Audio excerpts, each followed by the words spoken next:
En el espacio nadie puede oír tus gritos. A esta altura, esta frase es tan cliché como el negro que muere al principio de una película slasher. Pero esto es una síntesis excelente de todo lo que sería el universo Alien, y desde su salida ha habido un sinfín de films que han intentado replicar su fórmula. Algunos lo hicieron bien y otros no tanto.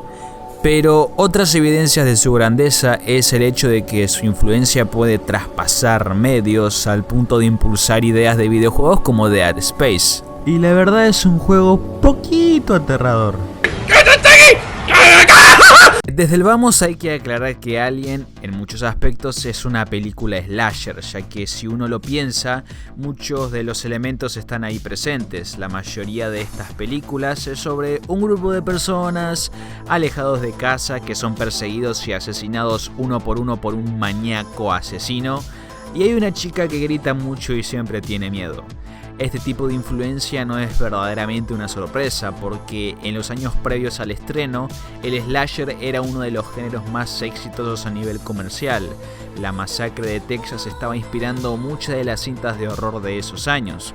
Pero lo que hace a esta película especial es que puede tomar estos elementos considerados clichés y fusionarlo de forma perfecta con otros géneros cinematográficos, creando una mezcla única. Ahí es donde la ciencia ficción mete sus ingredientes en esta sopa. Films como 2001 Odisea Espacial y obviamente el toque Star Wars, sobre todo a nivel ambientación, aunque las películas de clase B de ciencia ficción también hicieron un gran aporte. Aunque de forma superficial pareciera una simple, sangrienta y aterradora película de terror, es interesante analizar cómo esta denuncia las ansiedades que tenía la sociedad en la época de su estreno y los elementos y alegorías que utiliza para crear una especie de terror sexual único y diferente al resto. Pero antes de hablar de la cinta en sí, es interesante hablar del contexto en el que fue estrenada.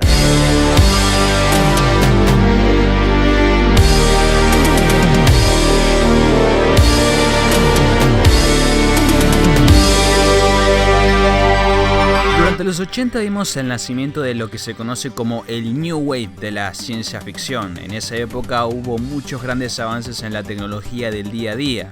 Veríamos el nacimiento del primer computador personal, el Walkman, los reproductores de CD, las grabadoras y las consolas de videojuegos. La televisión ocupaba cada vez más espacio en el día a día de la gente. Y la tecnología en cuanto a la salud y el cuerpo humano estaba avanzando a pasos agigantados. Los trasplantes de órganos, el marcapasos, los nuevos tipos de cirugía. La ciencia nos mostraba que las partes del cuerpo, en efecto, pueden ser reemplazadas. En 1980 veríamos el nacimiento de Candice Reed, la primera bebé producto de la fertilización in vitro. La inteligencia artificial era un tema muy hablado e investigado en esa época y surgía la pregunta: ¿qué tanto pueden evolucionar estas máquinas? Y básicamente muchas de las películas de esa época exponían la duda colectiva que sentía la gente sobre este tema. En 1982 veríamos la aparición de películas como Blade Runner, que hablan de la idea de convivir con robots. En 1984, la novela de William Gibson, Neuromancer, establecería muchas de las ideas del cyberpunk, poniendo en duda la diferencia del humano y la máquina. Y Terminator era el film más explícito sobre esta temática. Pero es interesante cómo alguien lidia con el miedo a la robótica y la intervención tecnológica en la creación de vida. Al inicio del film tenemos como un tour por el Nostromo, guiándonos hasta la parte en donde están durmiendo los tripulantes, llevándonos al despertar de su sueño. Lo interesante es que la inteligencia artificial que lo recibe es recibida como madre. Esta secuencia sirve como una metáfora para el nacimiento artificial, y si miramos el diseño de la habitación es muy similar, en donde los bebés reposan después del parto. El Nostromo fue diseñado por el artista Ron Cobb. Él se encargaría de todo lo relacionado con la tripulación, y H.R. Giger todo lo relacionado con el alien, y su trabajo fue simplemente brillante. Cuando entramos al Nostromo vemos cómo estamos atrapados en una especie de terror industrial, como si estuviéramos en una fábrica abandonada o un submarino oxidado, encerrados en estas máquinas, creando una claustrofobia asfixiante en el ambiente. Sirve como metáfora de cómo el abuso de la tecnología puede encerrarnos, de cómo puede parecer un aliado, pero su sobreuso nos terminaría llevando a lugares oscuros del que no podríamos salir.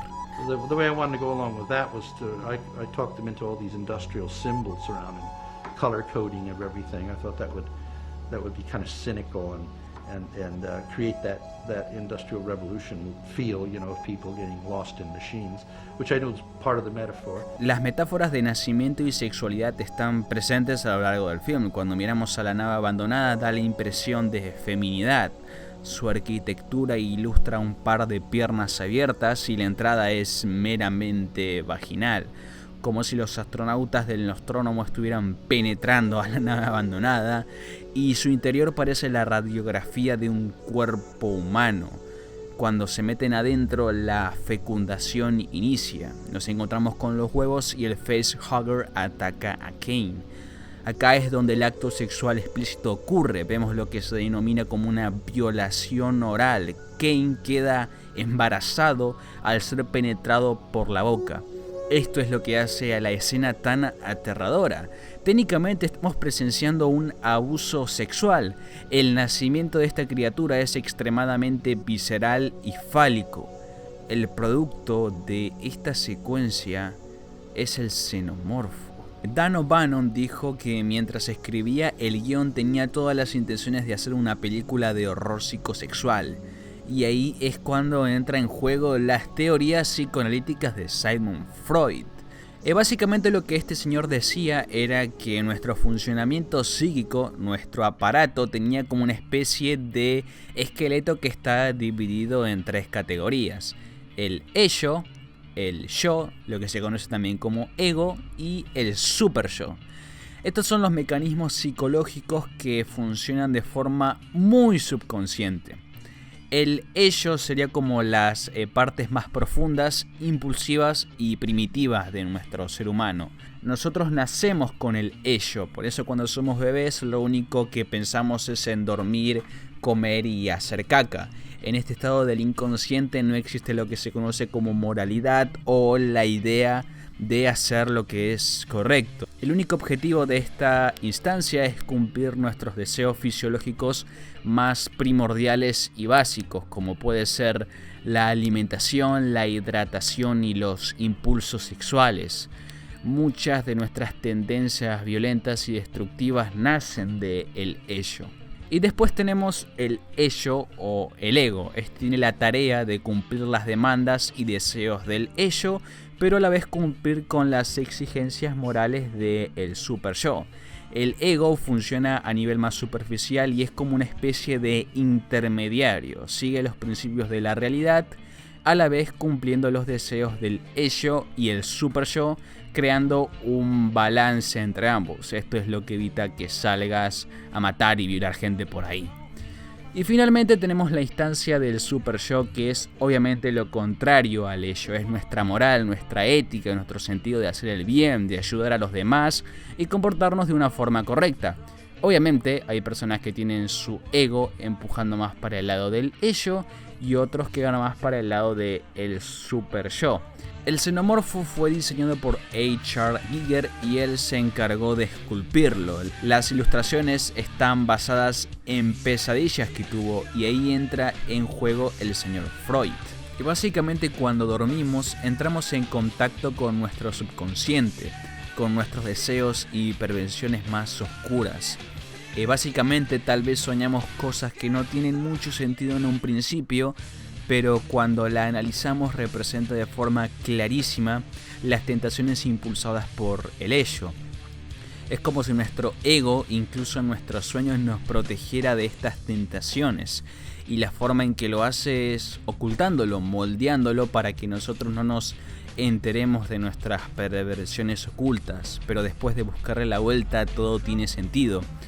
A lo que voy es que el alien salió de todos los deseos y represiones de H.R. Giger. Su arte se basa en eso, sus pesadillas.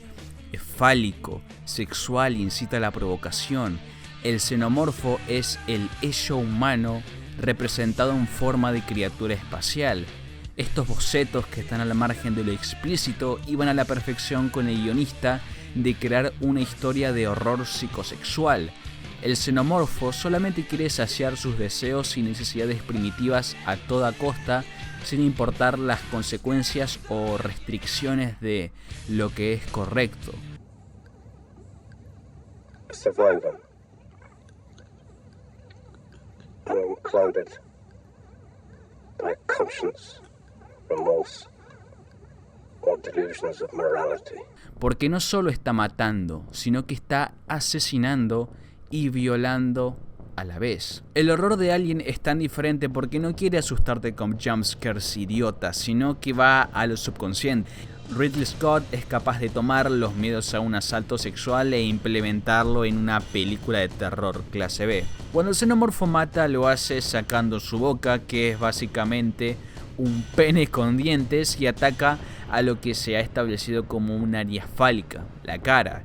Este tipo de ataque ocurre en los dos asesinatos masculinos visibles en la película, excepto Lambert. Al ser una mujer, su violación / asesinato va más acorde con su género.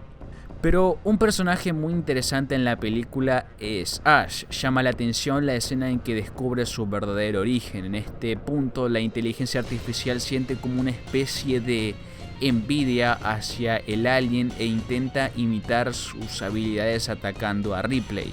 El frame está totalmente rodeado por imágenes pornográficas, aumentando el trasfondo sexual. Utiliza una revista también de índole pornográfico para intentar violar de forma oral a Ripley. La revista sirve de simbolismo fálico. Ash quiere violar y matar como lo hace el alien. Este es el motivo de su repentino cambio de actitud. Es como una metáfora de que la inteligencia artificial no solo puede desarrollar los aspectos positivos de nuestra personalidad, sino también los aspectos negativos, como un robot puede desarrollar su propio ello y al final jugarnos en contra. A lo largo del film las ideas de maternidad son ilustradas, tanto como en la nave abandonada y el Nostromo son como una especie de madre. Si escuchas con atención puedes escuchar como latidos a través de la ventilación. Y sigue muchas de las ideas de obediencia, ya que cada vez que los tripulantes tienen una duda sobre cómo accionar, consultan a Madre, hasta que en un momento los abandona y los considera indispensables. Esto lo interpreto de cómo otra vez la tecnología en un principio puede ser la solución y la guía a todos nuestros problemas, hasta que llega un punto en el que las opciones se acaban y este te va a terminar abandonando. La lógica va a terminar ganando en su pensar y no va a dudar ni un minuto en dejarte a tu suerte. Llegando a la secuencia final de la película vemos cómo las influencias del slasher se intensifican. En un punto Ripley se desprende de sus ropas, mostrando toda su sexualidad y transformándola en un objeto. Se establece una debilidad, no solo porque cree que el alien está muerto, sino por mostrar la fragilidad, entre comillas, de su cuerpo. Y es interesante lo que ocurre después. La figura hostil del alien se hace presente, creando un aura de intimidación, como un violador persiguiendo a su víctima. Ripley se pone el traje espacial. Al ocultarse, reafirma su poder en la situación, eliminando todo su miedo y confrontando al xenomorfo de una vez por todas. Aunque ella no es un hombre, tiene que tomar el rol de este y afrontar sus ansiedades. El alien sería exterminado y en el cierre vemos a Ripley con el gato. Es su protectora, su salvadora, su figura materna. Esto lo podría ver como que al final del día la ayuda humana es la mejor opción. Aunque la tecnología te da la ilusión de respuesta fácil y ayuda, el consuelo y el pensar humano es la mejor opción en los momentos de supervivencia, que ninguna tecnología puede reemplazar a una mente consciente. Sería genial que veas toda la franquicia de Alien teniendo en cuenta los aspectos hablados hoy. En sus secuelas las referencias a la maternidad y el nacimiento se intensifican mucho más. Es un tema esencial en las películas por venir, sobre todo mirá con atención Alien Covenant, a ver cómo la tecnología se convirtió en algo tan primordial en nuestra sociedad. Es interesante ver qué nos puede decir Ridley Scott sobre este mundo cada vez más rodeado de máquinas y darnos su opinión sobre la gran pregunta que establece el octavo pasajero. ¿Algún día vamos a poder escapar?